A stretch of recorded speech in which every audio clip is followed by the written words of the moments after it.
Seja muito bem-vindo, seja muito bem-vinda, né? A série de lives aí, Exercício e Diabetes. Eu sou Roberto Dório, sou profissional de educação física especialista na prescrição e no acompanhamento do exercício para quem tem diabetes. Então, nessas lives da imersão em exercício e diabetes, eu tenho normalmente respondido, né, perguntas que comumente são feitas aí para mim, estou selecionando algumas e diariamente eu venho aqui tirar dúvida de vocês. Então, na live de hoje, né, então eu vou responder o seguinte: quais são aí os exercícios, né, que são mais indicados quando o nosso aluno aí com diabetes ele chega aí para fazer aula e ele está ali num quadro de hiperglicemia. Então, como é que a gente faz aí para trabalhar? Que tipo de exercício seria aí o mais indicado nessa situação? Uma coisa que a gente precisa entender é o seguinte: exercício de uma maneira geral, ele é hipoglicemiante. Então, não importa se você vai nadar, vai pedalar, vai fazer crossfit, vai fazer, vai remar, vai fazer musculação, não interessa. O que você for fazer, exercício, ele sempre vai ter uma característica hipoglicemiante. Isso naturalmente vai acontecer. Então, o primeiro critério que a gente tem que entender é exatamente esse. O indivíduo ele vai fazer exercício, então tá com hiperglicemia, ótimo, vamos fazer o exercício.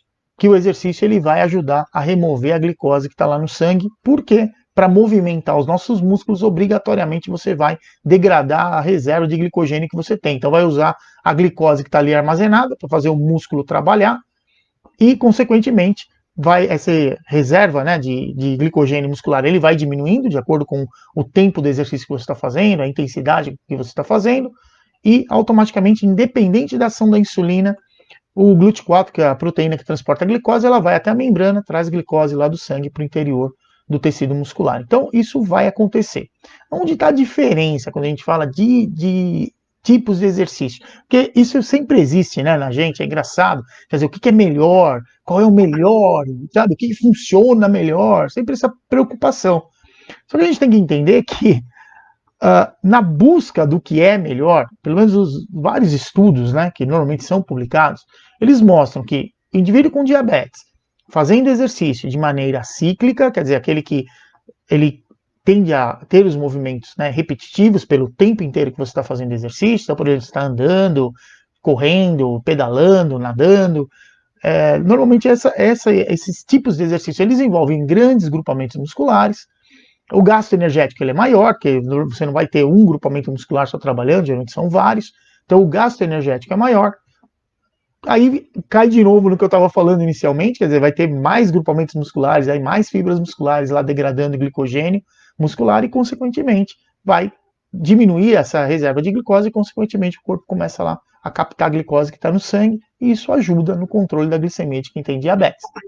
Agora, tem outros detalhes aí que são interessantes, porque, no meu entender, pela experiência que eu tenho, eu acho que talvez seja melhor, não é? A gente tentar adaptar o tipo de exercício que a gente está fazendo para determinadas situações relacionadas aos valores de glicemia. Então, onde eu quero chegar com essa conversa? Por exemplo, a pergunta foi assim: o aluno com diabetes chegou e ele está hiperglicêmico, quer dizer, está com a glicemia alta. Qual exercício é melhor fazer? O detalhe, eu acho que não é qual exercício, e sim de que maneira a gente vai conduzir o mesmo tipo de exercício que a gente geralmente faz, né? Qual vai ser o modo que a gente vai aplicar esse exercício para que você tenha o resultado que você está esperando. Vamos pegar um exemplo simples para ficar fácil a compreensão. Vamos supor que o indivíduo, o seu aluno lá com diabetes, está treinando ele para correr. Dentro do treino de corrida, a gente sabe que tem vários objetivos no treinamento. Você pode estar treinando para ele ganhar força. Você vai fazer ele correr em rampa, por exemplo. Você quer que ele melhore a velocidade dele, o pace dele. Então, muitas vezes você vai fazer trabalhos onde ele vai fazer tiros com distâncias menores, na maior velocidade que ele consegue correr. Você vai fazer um treino onde vai ter, por exemplo, vai fazer um fartlek, por exemplo. São velocidades variativas. Então, nessa situação, ele vai correr. O exercício é sempre o mesmo, é o correr. Só que, na forma que a gente aplica, quer dizer, o método que a gente vai aplicar para ele, não é? Você pode, num treino de corrida, fazer HIIT, por exemplo. Por exemplo. o modo que a gente vai aplicar é que vai exatamente trazer um maior benefício ou não, de acordo com a glicemia que o nosso aluno com diabetes tem ali no momento. Então, eu acho que a pergunta, né, a gente sempre tenta buscar o que é melhor, não existe o melhor. A recomendação ela é se o indivíduo ele tem diabetes, não tem nenhuma complicação crônica, né, do diabetes ou alguma outra doença associada, que de repente a pessoa tem diabetes, mas ele tem algum problema cardíaco, por exemplo. Então, consequentemente, ele não vai poder fazer exercício, por exemplo, em alta intensidade. Aí vai ter limitações, que por isso a importância aí do trabalho multiprofissional. Né? Aí o médico vai determinar, o cardiologista vai determinar qual o limite que a gente, como profissional de educação física, pode trabalhar com ele. Agora, para funcionar, aonde a gente tem que chegar? O indivíduo ele tem que fazer o que ele gosta. Então a recomendação é essa: escolhe o exercício ou a atividade, né, física aí que você mais gosta de fazer. Porque não adianta essa ideia de determinado exercício é melhor. Eu lembro que tinha uma época, quando eu era mais jovem, era muito comum as pessoas falarem muito da natação. Tudo se voltava para a natação. Né? Então, é interessante, né? Algumas coisas. Eu estou dando risada, eu estava lembrando desse simpósio que eu estou participando. Aí teve uma parte lá de treinamento esportivo e eles estavam justamente comentando isso, que eles pegaram os alunos, os atletas de triatlon, né? De Ironman, na verdade, né? São provas muito mais longas aí. E eles estavam comparando em termos de, dentro das modalidades que tem na prova, quer dizer, ele nada, pedala e corre, fizeram testes para medir o consumo máximo de oxigênio dentro de cada modalidade, depois fizeram uma comparação para ver qual das modalidades tinham mais influência no resultado da prova. E eles chegaram à conclusão que, pelo menos para a natação, tinha menos contribuição do que propriamente o consumo de oxigênio determinado lá no teste do ciclismo e também da corrida. Então, mas eu lembro que há um tempo atrás todo mundo falava, não, vai nadar, porque o nadar é bom, mexe um monte de grupos musculares ao mesmo tempo. Isso é coisa de anos atrás. Mas é aquela ideia de querer encontrar algo que funcione. Agora o detalhe é, todo mundo gosta de nadar? Não gosta. Então eu acho que o primeiro desafio que a gente tem é fazer quem não está fazendo nada começar a fazer exercício. E quem tem diabetes, para conseguir ter um controle adequado, obrigatoriamente precisa fazer exercício. Não tem como controlar só com antidiabético oral, só aplicando insulina lá e tentando controlar o que você come. Não tem jeito, você vai fica igual cachorro, sabe? Correndo atrás do próprio rabo o tempo inteiro. Então, colocando o exercício junto com o tratamento, sim, a chance de ter sucesso ela aumenta muito mais. Você tem uma melhor qualidade de vida, porque o exercício não vai ajudar só a controlar a parte glicêmica e contribuir com o controle do diabetes, mas também vai ajudar no controle da hipertensão também, vai mudar a composição corporal, diminui risco cardiovascular, quer dizer, a gente tem uma série de benefícios, parte hormonal, né, que é tão importante também para o nosso sistema. O que a gente precisa fazer é estimular as pessoas a começarem a fazer o que você gosta. Porque o que a gente gosta de fazer, a gente se sente estimulado para fazer. Vai fazer quanto? Se você não está fazendo nada e fizer 5 minutos, 10 minutos, tá bom. Começa assim, vai se autodesafiando. Isso é muito legal. Isso a gente vê muito para quem treina corrida. Corrida de rua, o pessoal corre por lazer, participa de provas aí, a gente vê muito isso acontecer. O indivíduo começa a correr, fala, vou correr numa prova de 5. Aí ele faz a prova de 5 lá, mais ou menos em 30 minutos, 30, 40 minutos. Na próxima prova, o que ele vai fazer? Ele vai tentar correr para melhorar o próprio tempo dele referencial da prova anterior. Então isso é legal, a gente ir trabalhando com isso. Agora não adianta o indivíduo que gosta de correr, você fala para ele que ele tem que pedalar. Não adianta o indivíduo que gosta de ir para academia e quer trabalhar em sala de musculação, você fala para ele que não, você tem que fazer o trabalho aeróbio. A gente sabe que a caracterização de determinadas atividades, elas têm benefícios que são específicos. Não adianta você fazer o cara ganhar massa magra correndo, não vai conseguir. Né? A não ser que você descobriu alguma coisa muito interessante aí. Mas de uma maneira geral, pela caracterização da atividade, a gente não vai fazer. Então, quer ganhar massa magra? Tem que fazer trabalho de força, seja com o peso do próprio corpo, em sala de musculação, não interessa, vai ter que trabalhar contra a resistência, não tem outro jeito. É assim que vai funcionar. Agora, o detalhe é, para quem gosta de fazer trabalho em sala de musculação, vai fazer sala de musculação. Gosta de nadar? Vai nadar. Gosta de jogar basquete? Vai jogar basquete, não importa. E aí sim, a gente vai adaptar o modo que a gente vai conduzir aquela sessão de treinamento para o nosso aluno aí com diabetes, de acordo com a glicemia que ele tem ali no pré-exercício. Então, vamos entender o seguinte: se ele está num quadro de hiperglicemia, a gente entende, está com a glicemia alta. Esse é um outro detalhe importante, porque eu posso chegar para fazer o exercício com 187 de glicemia. Eu estou hiperglicêmico? Estou. O padrão, o ponto de corte, o limiar é 180, a referência. Então, 180 miligramas por decilitro, estou com 187, eu estou hiperglicêmico. Agora, o quanto esse grau de hiperglicemia vai impactar no meu treinamento? Vai impactar muito diferente do que se eu tivesse com 160 de glicemia, com 178 de glicemia? Certamente não. Então, isso é algo que é o primeiro detalhe que a gente tem que ficar atento. O meu aluno com diabetes chegou para treinar, ele está hiperglicêmico. O que é? Que grau de hiperglicemia ele tem?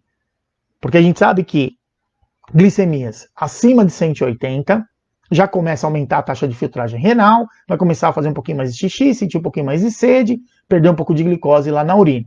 Só que isso é muito diferente de um indivíduo que chega para treinar com glicemias acima de 250, com o outro que chega para treinar com 320 de glicemia.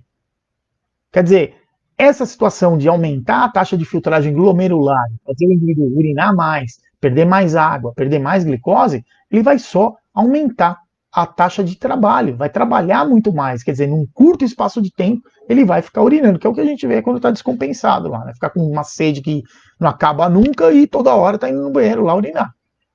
Porque é o corpo tentando buscar o equilíbrio. Então, isso sim vai impactar. Isso vai determinar que tipo de trabalho que eu vou desenvolver. Que tipo de trabalho dentro da modalidade que o meu aluno com diabetes já está acostumado a treinar.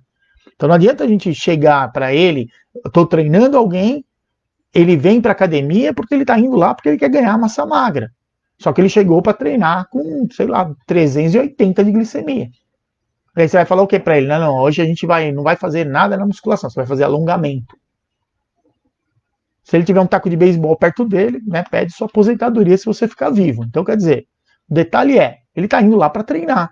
E cabe a nós conduzirmos esse treino de acordo com o que for necessário, aí num quadro de hiperglicemia, que a gente sabe que num padrão, né, semelhante, aí que eu chutei o balde aí com 380 de glicemia, mas numa situação dessa, eu já vi situações assim, eu já vivi situações assim, né? Então, quer dizer, você vai treinar, né, dependendo do seu dia, de como está a situação aí, acontece. E como é que a gente conduz isso? Vai de acordo com o nosso conhecimento.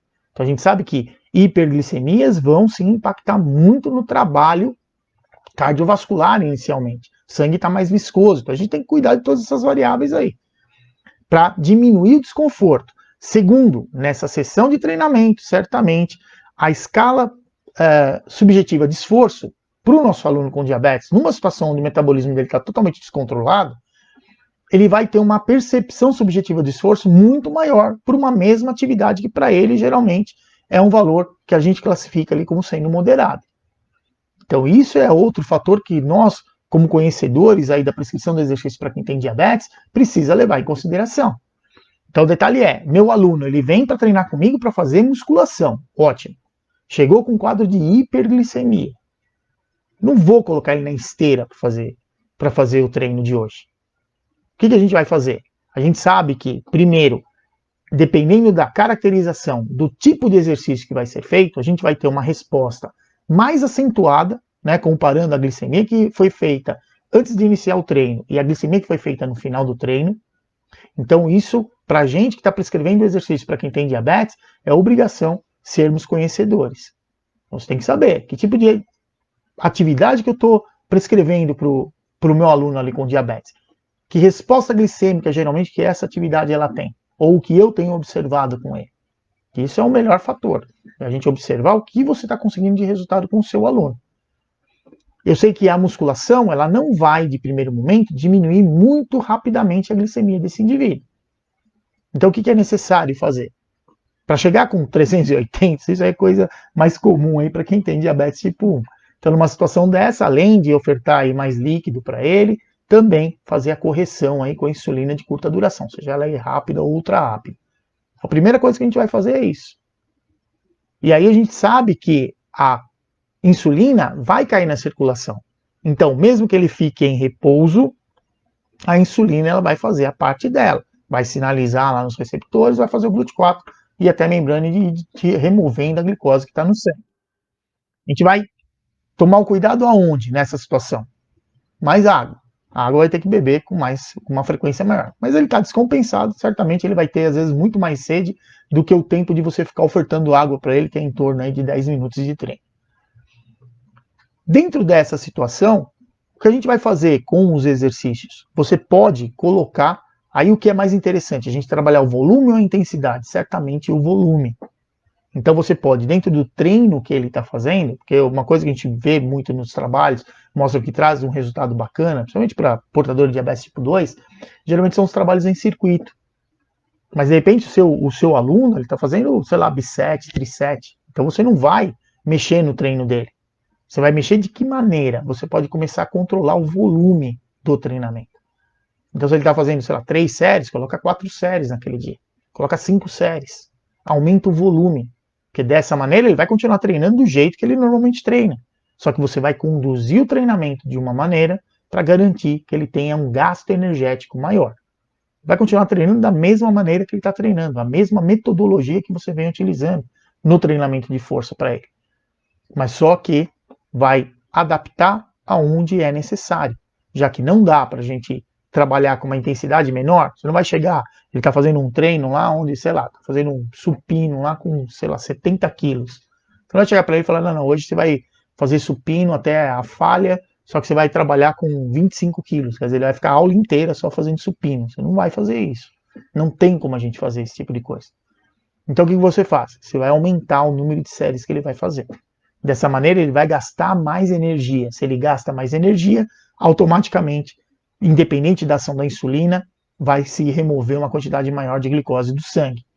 Junto com isso, fez uma correção com insulina de curta duração. Lá, hoje é muito comum usar análogo ao ultra rápido. Então, vai ter a insulina fazendo efeito, depois de 15 minutos ali que foi aplicado, e junto com isso, vai ter o exercício também fazendo efeito. Então, você criou aí dois mecanismos que vão agir ao mesmo tempo e que vão ajudar a diminuir essa glicemia. Outro detalhe que a gente tem, não pode também pensar no exercício, na sessão de exercício, que dure aí uma hora e alguma coisa, você ter como objetivo esse indivíduo chegar com 380 e sair de lá com 150 de glicemia, 140. Não, essa diminuição muito acentuada, muito rápida, ela impacta o sistema negativamente.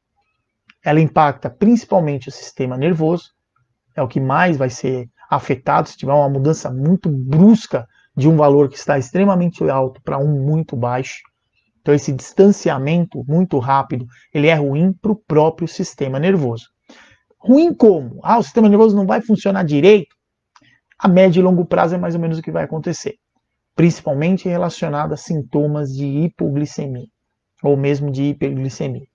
Cada vez mais o indivíduo vai ficando menos sensíveis a essas variações, porque o sistema nervoso começa a entender que esse momento de 380 é tão normal quanto um momento de 80.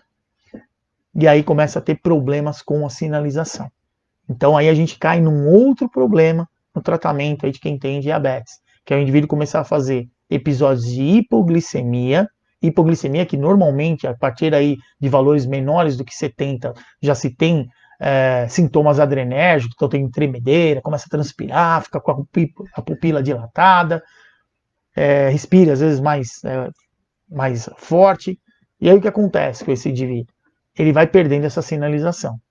E qual é o grande risco disso? Ele começa a fazer hipoglicemia, uma hipoglicemia que é leve, que facilmente já traz algum desconforto, come alguma coisa com carboidrato, ele já corrige, ele não sente, ele não vai tomar atitude nenhuma.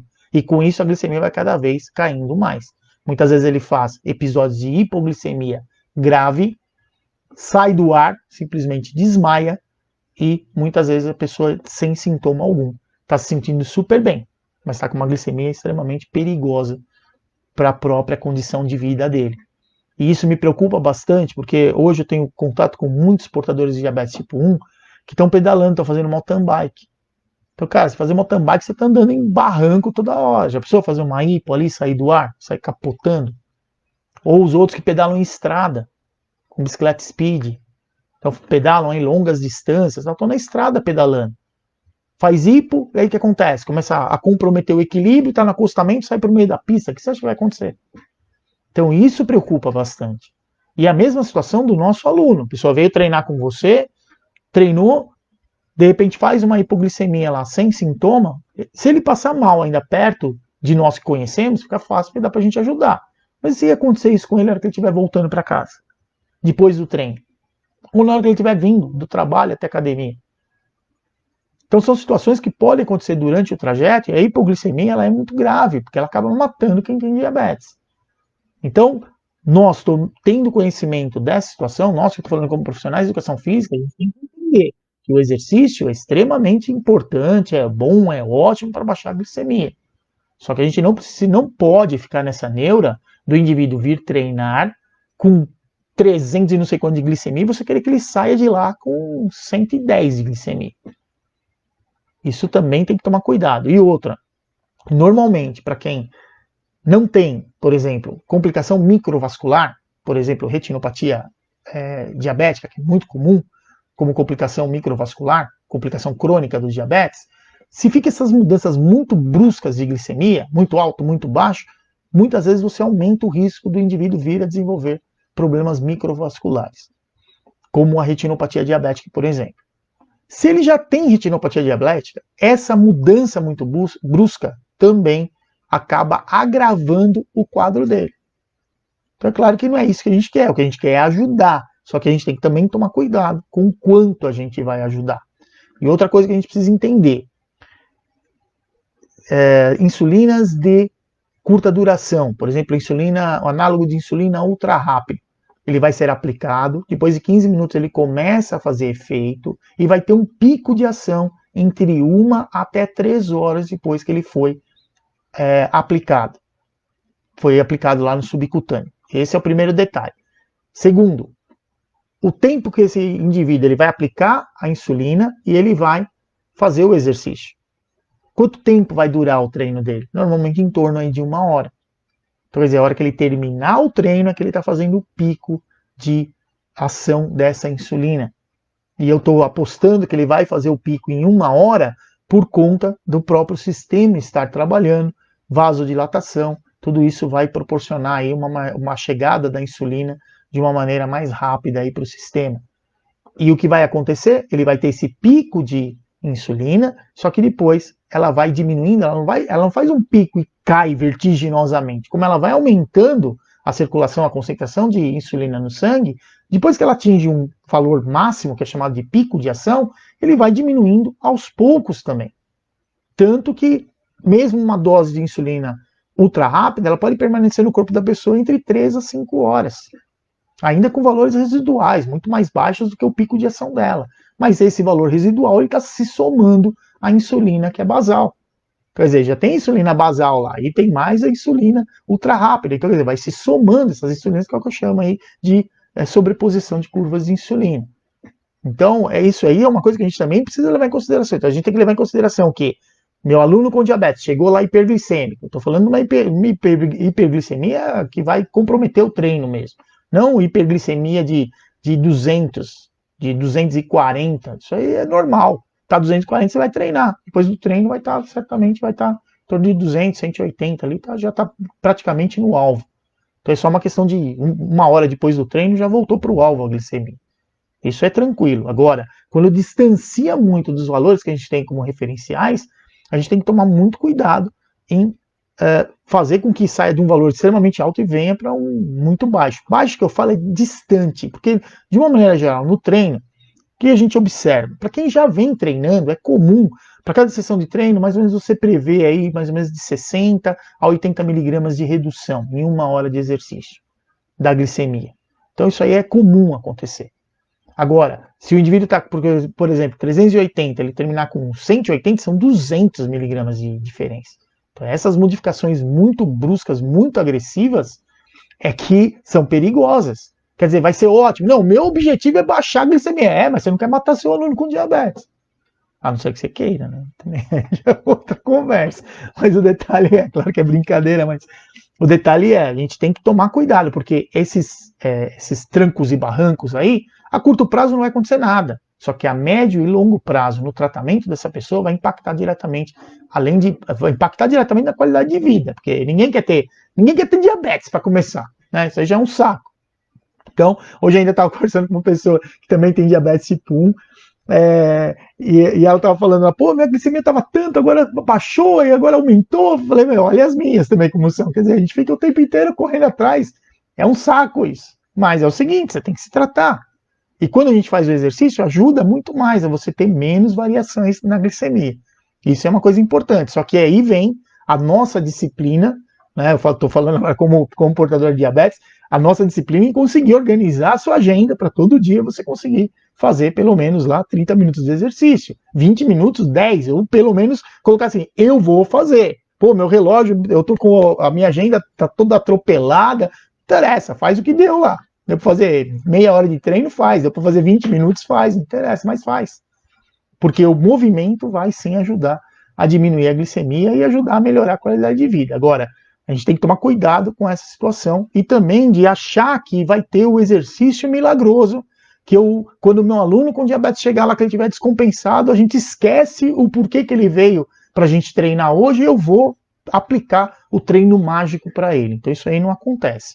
Então não se preocupem exatamente com o treino, né, ou o tipo de exercício, mudar o tipo de exercício, mas sim a relação de você, como você vai, o modo que você vai aplicar aquela sessão de treinamento. Acho que é aí que é a mensagem de hoje. Então chegou o seu aluno com hiperglicemia, você vai tomar cuidado para diminuir aí o esforço que a gente sabe que vai estar presente ali na parte cardiovascular, hidratando mais, faz correção lá com insulina, e vai fazer o exercício valorizando mais o volume aí e controlando um pouco mais a intensidade. Acabou, ele vai treinar a modalidade de esportiva, ali, ou atividade física que ele vem fazendo, o mesmo treino que ele vai fazer. A única coisa que a gente vai controlar é essas variáveis aí. A gente planeja, né?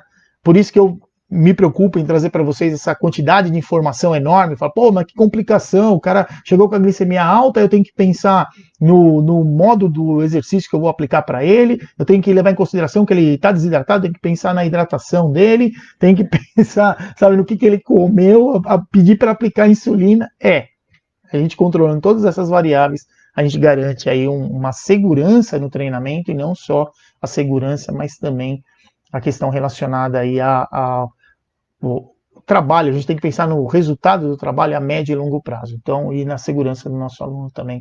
Isso aí não tem como a gente ignorar isso, né? Vou ficando por aqui, então, muito obrigado, né, a vocês que me acompanharam aí até agora. E lembrem-se, exercício é tudo de bom para quem tem diabetes. Forte abraço, até mais!